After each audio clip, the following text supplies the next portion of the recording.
So what should we use for a telescope? Be honest with you, I like camera lenses a lot. So this is a Nikon 70-200. If you, Hanson Fong, who's a very famous wedding photographer, says, if you don't have a Nikon 70-200, don't call yourself a wedding photographer. Okay, f2.8. So I stopped shooting weddings, but I still have the lens. Or a Celestron. I love the Edge optics. Really good, sharp optics. And I also love the Hyperstar. So I have not an Edge Hyperstar, but I have an old C11 with a Hyperstar, and I'd use that thing a lot. Spend as much on the mount as the scope. Good advice. So here's an Andromeda Galaxy shot with this exact setup right here. And I'm not bragging, I'm just, you know, if it's facts, it's not bragging, but seriously, there was Isaac Roberts back in 1899 using what would be in our day, whoa, go back, no, not that far. What would be in our day a $1 billion computer, or at least a few $100 million. I mean, it took him, I'm sure, the entire night to shoot this. And he probably shot for months in a row, and this was the best one. I sat down for 40 minutes and using this exact camera right here, this exact setup, was able to shoot this. It was 1943 before Walter Bade ever resolved stars in the Andromeda Galaxy. And I did it at Lloyd's place, what, 2 months ago now? So the way, the technology of the cameras, technology of modern day lenses, computer design, you know, just, we live in a really good age to do astrophotography. And if you're really going to do astrophotography and you're doing big objects, there's no reason not to just go use a camera lens. So a great capture is alignment, focus, filter, exposure, and guiding. And then to really make that great image, you have to have a great capture, and then calibrate, which I'll explain what that is, stacking, and editing. So alignment, I used a Pole Master. I put mine on a little thing where I can just slide it right onto my dovetail. I can move it from one mount to another. I can put this on here, get my perfect polar alignment, because the better your polar align, the better your guiding will be. I use either the Pole Master has some software that comes with it to help you do that. It works, no question. I happen to like SharpCap Pro a little better. It's a little easier to use in my opinion, but either one, it will work just fine. But you have to have good alignment. You know, you can use a little 2-pound mount with a camera if you have good alignment. That is primary. And focus. If you're out of focus, can't take sharp pictures if you're not in focus. I use a Batanoff mask. I know some people use other ones. But a Batanoff mask, it's one of these guys right here, like the old peace sign, remember those?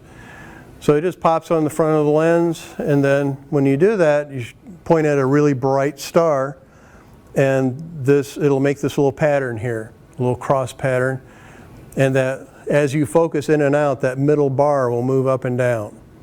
And the idea is to get that middle bar right smack in the middle. When it is, it's in focus. Amazing thing about this lens, I shot that M31. The next day, I went to check my focus. It was still in focus the next day. If you can, use a USB focuser, and some of those will actually do autofocus with a USB focuser. It's a little bit of an involved process, but hey, it's automatic and it's perfect when it's done, so why not? And then I sync my mount to that star after I focused. Because when you focus, you know, especially on an SCT, I use Schmidt-Cassegrains a lot. And so when you're focusing, that mirror flop, you know, goes back and forth, and you can physically watch the stars move as you're focusing. So you want to get it in focus, lock everything down, and then do a synchronize your mount to the sky based on that. Plate solving. If you're not doing plate solving, you really need to investigate that. If you have a go-to, I mean, obviously it wouldn't work with this, it's not a go-to. But if you have a go-to mount, plate solving means you make an image, and then you can go to astrometry.net, or I use PlaneWave, has a free plate solving. That's what I do. I have the PlaneWave on my computer here, and it will look at that image and tell you exactly where you are in the sky. And when you synchronize to that, all this 1 star, 2 star, 3 stars synchronizing with your go-to mount, not needed. Once you have perfect polar alignment and you have plate solved a star, you have the entire sky. You can go to anything, anywhere, pretty much, except for atmospheric.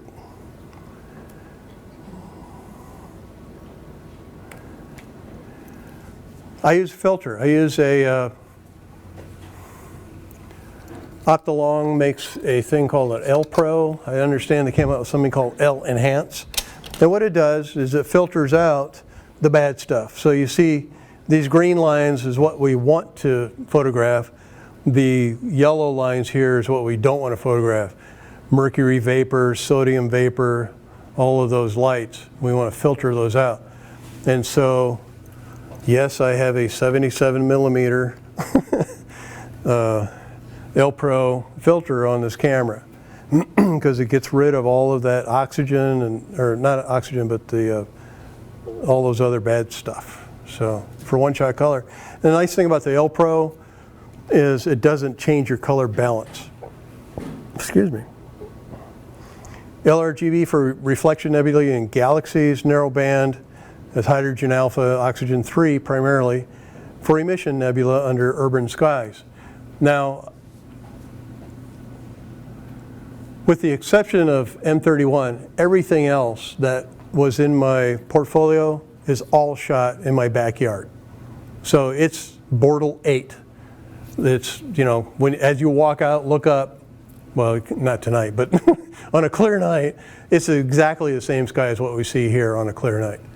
It's not good, but there's ways to get around that, and the L Pro filter and other methodologies will help you get around that. So again, that 742 nanometer band pass or high pass filter, low pass filter will give you just the infrared, and it just sees right through the sky. Exposure. So what we want to do, I use a program called Astrophotography Tools. You'll hear it called APT. There's other programs, they work wonderfully. It's the first one I used, and I've learned my way around it. I like it. But they all kind of have more or less the same stuff, right? They all have a histogram, which I'll talk about in a minute. The APT has a thing called Pixel Aid. So when you image, the image will come up, and then you wonder, well, okay, the stuff I care about, is it overexposed? The Pixel Aid, it'll tell me exactly what the value of an area of pixels is. And so I can see, well, I have enough signal to noise between my signal, what I want to shoot, that nebula, and the noise, the background noise that's in the photo. And I know I can stretch that out and make beautiful things from it. So the Pixel Aid is great.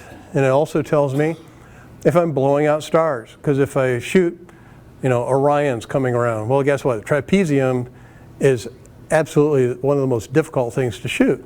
It's an easy target, but getting that trapezium just right is a real challenge. And the Pixel Aid will tell you, no, we're blowing out here. We need to back off a little bit. So there'll be a bump. When you shoot daylight and you look at your histogram, you have data all across your histogram. When you shoot astrophotography, you'll have this little lump on the shadow end of your histogram, and maybe a little spike on the other end, which you really try to avoid. And so you want to keep that bump off the left edge. You want to make sure that we're not throwing away any data there. Otherwise, we can lose all of our data in the shadows. We don't want to do that. So we want our exposure to be long enough to where we're not falling off the left edge. I don't do binning anymore. You know, that's kind of a throwback to CCD. When it takes 20 or 30 seconds to download an image, yeah, okay, let me bin it so it's much faster. But when it takes 1 second to download, no matter how big the image is, why not keep all the data? And even if you're doing LRGB with binning of 1, you still get a slightly sharper picture. So here's our histogram. It's that lump. It's on the back of most cameras. It tells you what the value is for all the dark on the left hand, all the brights on the right hand, and everything in between. So if you had a perfectly gray, 50% gray card, and you metered it perfectly, you'd have one spike right in the middle. Okay, that's what a histogram tells you. So we want a gap. We don't want a gap this big. We've wasted data. We've decreased our dynamic range on the high end. But we want a gap. We want to have some kind of little gap down there so we're sure that we're not throwing away data in the shadows. And then that little lump is what gets stretched out to fill the entire histogram in post-processing. APT has another neat thing. This is kind of, no charge for this. But they have a thing called the flats aid. What I like about the flats aid is when you take flats, and that's what helps you to eliminate vignetting and dust motes and stuff from your image. I know I'm taking a little bit of liberty here because I have kind of a short time, so I'm going to kind of assume that you can Google flats later, okay, if you don't know what they are. So I apologize. But basically, you take a flat image because there's vignetting. Inverse square law means that the light has to travel further to the edge of the sensor, and therefore it's not going to be as bright. Okay, so that's vignetting in a nutshell. Well, we can measure the exact vignetting and then subtract that out in post-processing. That's called flats. So this, I can hook this up to APT and tell it, okay, I have all these filters here, LRGB, hydrogen alpha, sulfur 2, oxygen 3, and then make me a plan that will shoot 20 frames of each of these and give me that 50% histogram on a pure white image frame. So then that's good. It'll just blurt out all of my flats for me. But another thing it tells me is the filter factor. So if you're into photography and you've heard of a filter, will have a filter factor, which means that's what you need to adjust your exposure by because you now have that filter in front of your lens.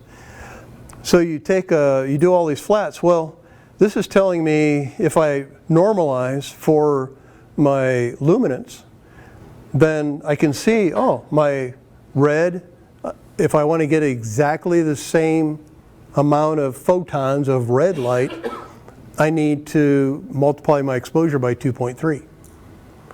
Now, sensors are more sensitive in the green part of the spectrum, therefore 1.5.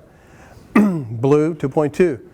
These narrow bands are bad. I mean, 38.8, 57. That's why I don't shoot sulfur. I'm not that patient. So filter factors, you have to have a really, really clean, super white image.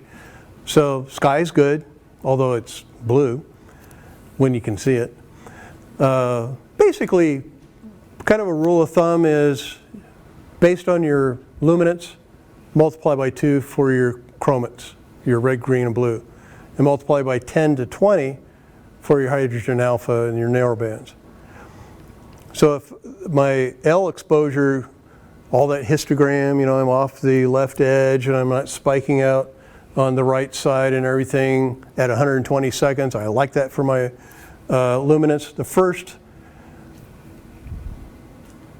exposure I'm going to try for my colors then is going to be 240, just multiply by 2. Because it's like, well, what should my exposure be? Well, that's a good place to start. So guiding. I get guiding like this all the time. I know some people, their guiding's like this, and I used to have that, but I've come up with a few things that really, really helps. See, we have this, here's my stars at 200%. So you can see they're perfect little circles. This is the target. They're all within 2 arc seconds. And you know what? So is the sky.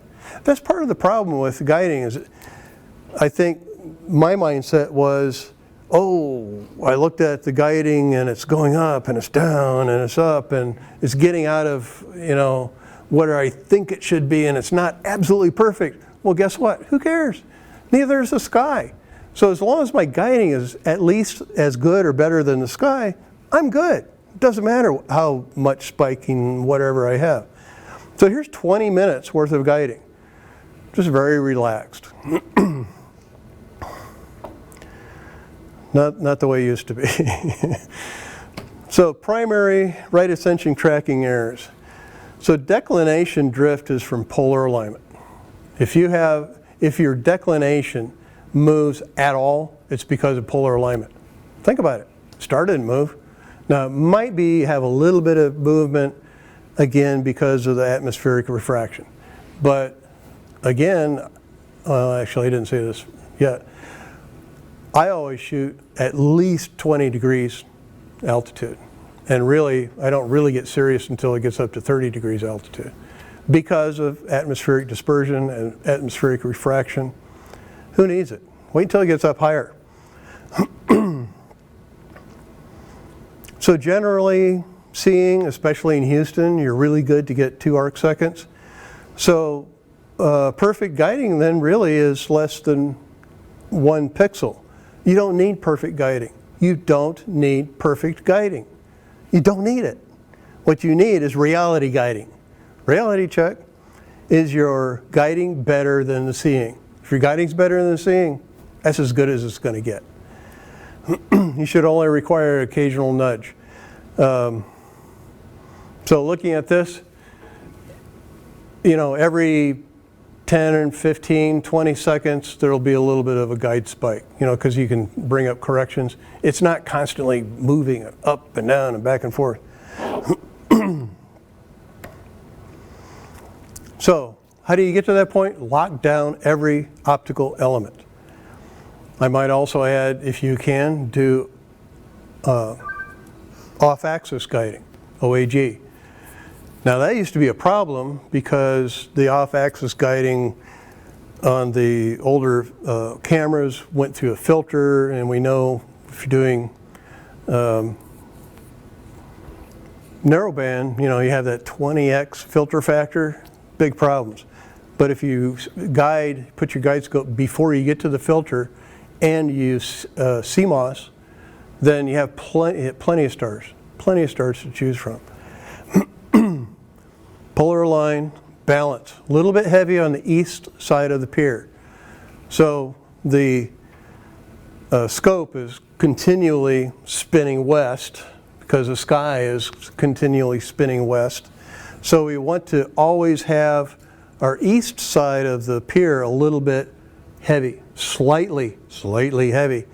And then that way, the gears will always be engaged. Otherwise, if it's a little bit light on the east side, it'll move it up and then it'll kind of float up a little bit and it'll catch up with it and then it'll float up a little more. And that's where a lot of those spikes come from in your guiding. So get slightly heavy on the east side, just enough to slightly keep those gears engaged. Add mass to the pier. I usually have, when I'm shooting, I'll have a sandbag. Keep your counterweight bars short. Remove as much telescope mass as possible. I go on Facebook and I see these guys, they'll have a telescope, and then they'll have a guide scope, and they'll have a polar scope, and they'll have some other scope, nobody knows what it's for, and they'll have a camera hooked on there, and they'll have their computer, you know, ZWO, ASI, air thing clamped on there. Get all of the weight off the scope you possibly can. Finger tight your worm gears. So the main gear that drives the right ascension should be a big gear in there, and then there's a little worm gear that spins around and makes that turn. Well, if that worm gear slides back and forth, that's called backlash. Very bad. So get it finger tight. You know, and it just depends on your mount. On the Blasmondi G11, there's a couple of Allen screws. You loosen those up, just crank it down as tight as you can with your fingers. Done. Now they say to use a feeler gauge and all that. Don't worry about it. I mean, what's it going to do? How often do you use your scope? You're not going to wear it out. So let the guiding software determine the backlash. Don't set the backlash in the mount, because that's another temptation. So then you have the guiding software, it wants to mess around with the backlash, and the mount says it's going to mess around with the backlash, and they just start fighting each other, and you got problems.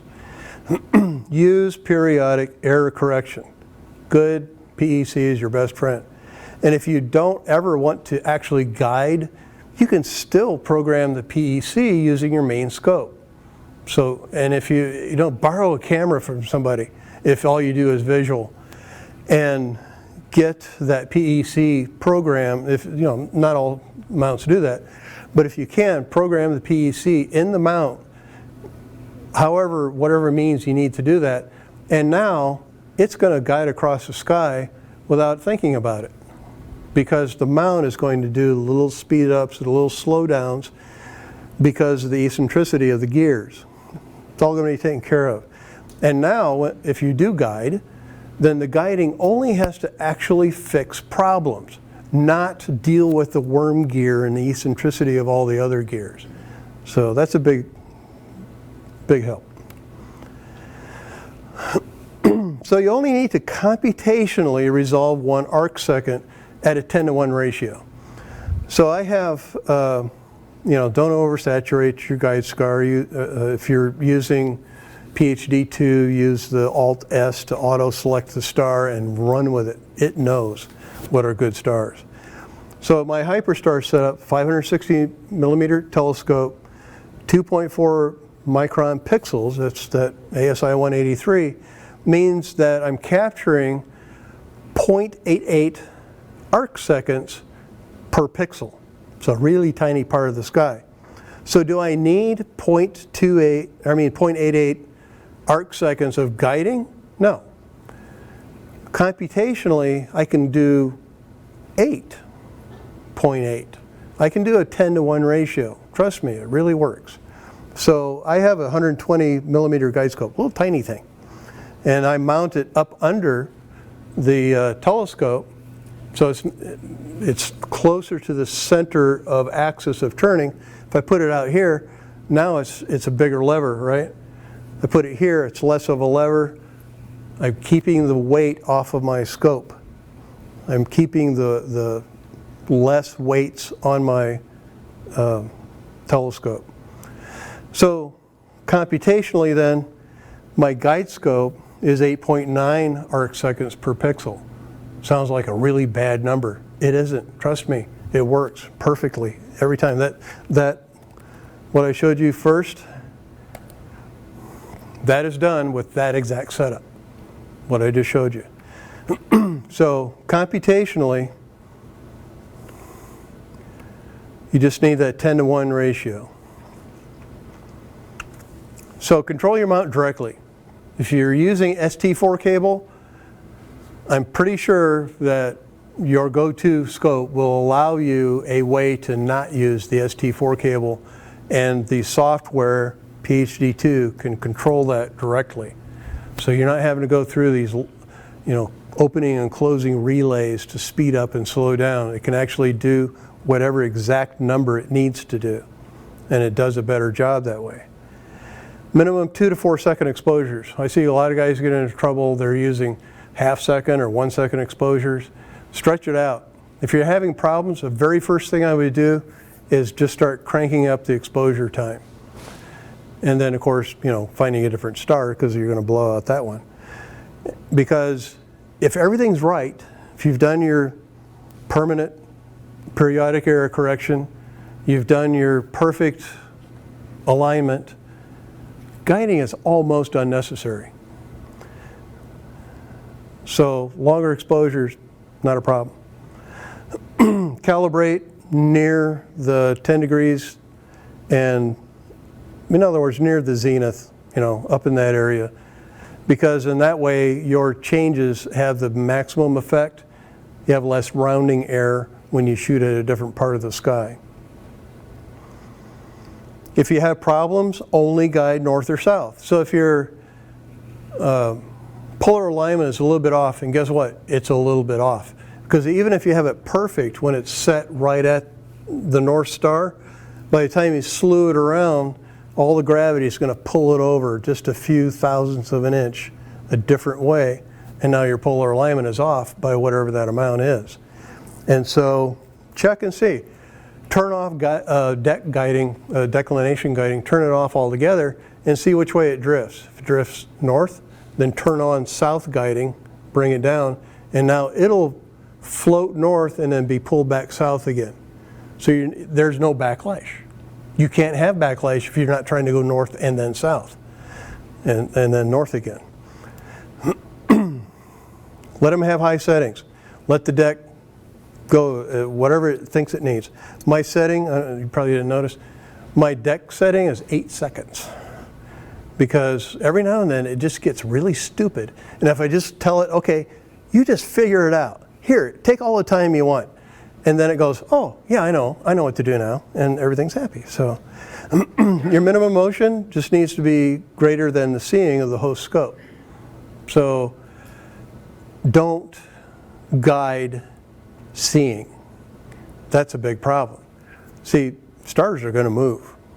Now, did they move because we're not perfectly aligned, or did they move because the atmosphere is doing this? Don't guide to your seeing. Okay, so how do we capture DSO?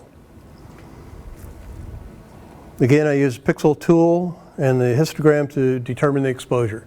Keeping the histogram, the big lump, a little bit off the left side, using the pixel tool to make sure that I'm not overexposing the stuff I care about or blowing out my stars to a bad amount.